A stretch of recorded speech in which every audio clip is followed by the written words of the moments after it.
자, 학습 목표. 그리스도가 제정하시고 지속하신 시행을 명하신 성찬에 대해서 알고 십자가에서 속죄 제물로 돌아가신 그리스도의 찢겨진 몸과 쏟아진 피를 상징하는 떡과 잔을 먹고 마심으로써 하나님이 베푸신 새 언약에 참여함을 잊고 감사한다. 그렇죠. 성찬은 누가 정하셨습니까? 예수님이 정하신 거예요.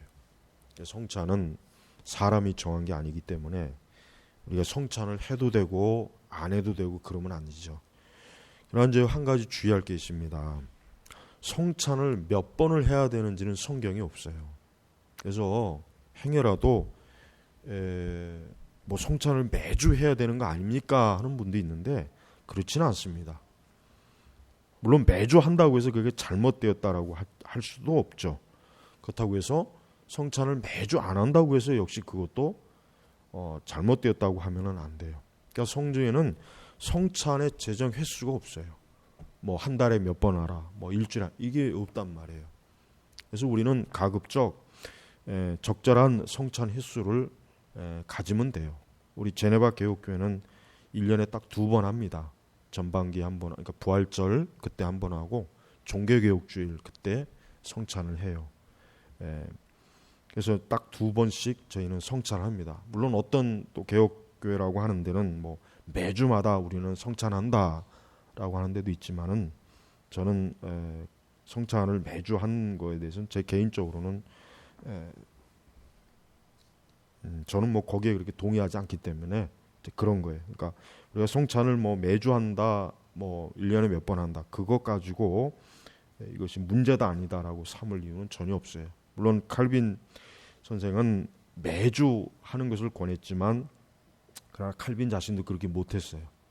제레바 시의에서 그렇게 못했습니다. 그러니까 칼빈도 그렇게 하길 원했지만 칼빈도 못했어요. 그래서 우리는 성찬을 지나치게 의식화하는 것은 그것은 좋지 못한 것이니까 우리가 성찬의 영적인 의미를 잘 알고 시행을 해야지 성찬하는 것 자체가 마치 대단한 양 그렇게 하면 안 되는 거예요. 그게 이제 의식지. 아, 우리는 성찬을 합니다. 우리는 성찬을 매주 합니다. 그게 자랑이 돼버려요. 의가 돼버려요.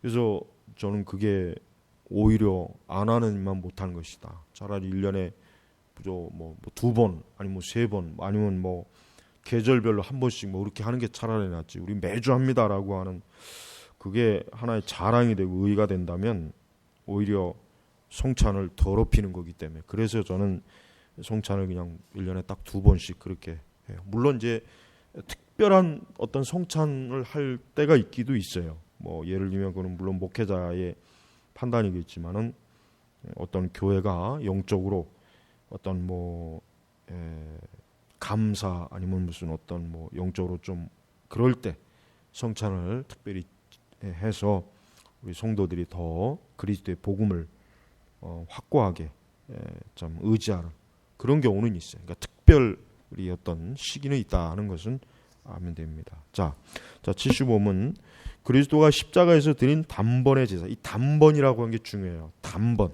이거 굉장히 중요한 거예요. 이 단번이라는 거 유다서에도 나옵니다. 이게 거기서 나오는 거죠. 예수님의 십자가에 드린 이 단번에 예수님의 십자가의 희생 사역은 반복이 아니죠. 그래서 미사를 왜 우리가 가증하게 여깁니까? 왜 종교교육자들이 미사를 왜 그렇게 혐오했습니까? 왜 우상숭배라고 했냐? 반복하니까. 그리스도 희생. 그러니까 단번에 분명히 들이신 예수님의 그 속죄, 그 희생을 천주교에서는 무한 반복이에요. 무한 반복.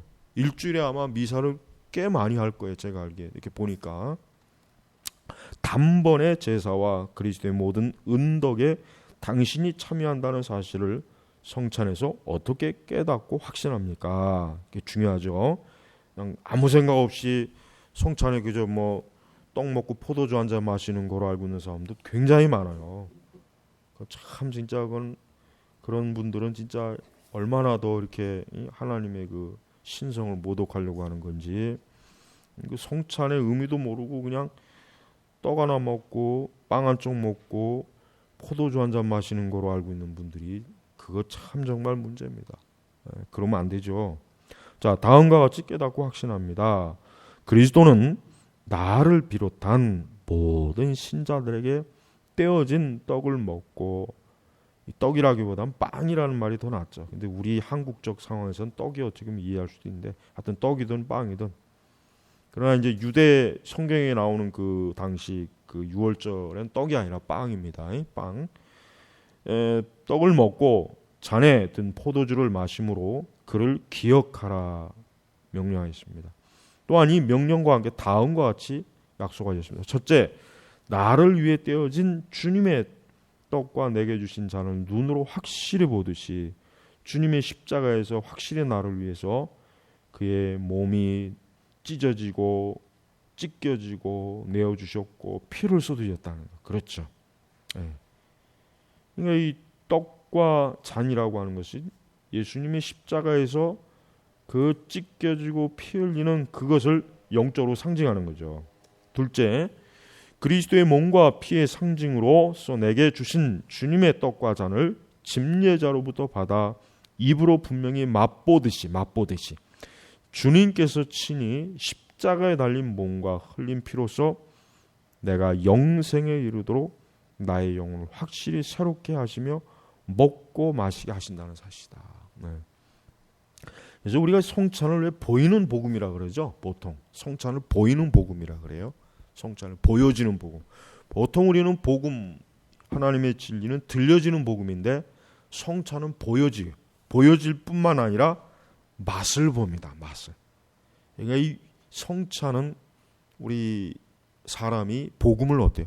오감으로 느끼도록 해주는 거예요. 시각, 우리 눈으로, 특히 눈으로, 그 다음에 우리가 맛을 보면서 이렇게 또 이 성찬에 참여하는 행위 자체, 이 우리의 온 몸을 통해서 이 성찬을 참여하는 거죠. 그러니까 이러한 그 자체가 결국 뭐야? 그 성찬 자체를 통해서 예수님께서 그 십자가에서 죽으심에 대해서 우리 전체가 내 영적으로, 육신적으로, 감각적으로 아주 거기에 온전히 그 십자가를 체험, 또 확실한 지식을 가지고 그 성찬에 참여하는 것 말하는 거. 그래서 성찬은 굉장히 중요해요.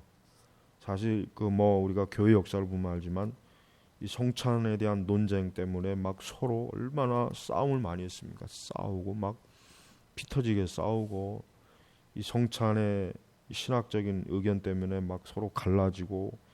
근데 이 지금은 이제 성찬을 이렇게 중요하게 여기질 않아요. 뭐 성찬이 뭐 어떤 관점으로 하느냐라고 하는 논쟁은 사실 이제는 전혀 없어요. 하지만 우리가 알아야 될 것은 성찬이라고 하는 것은 우리 교회에서 정말 중요하게 여겨야 될 아주 신성하고 거룩한 의식이에요.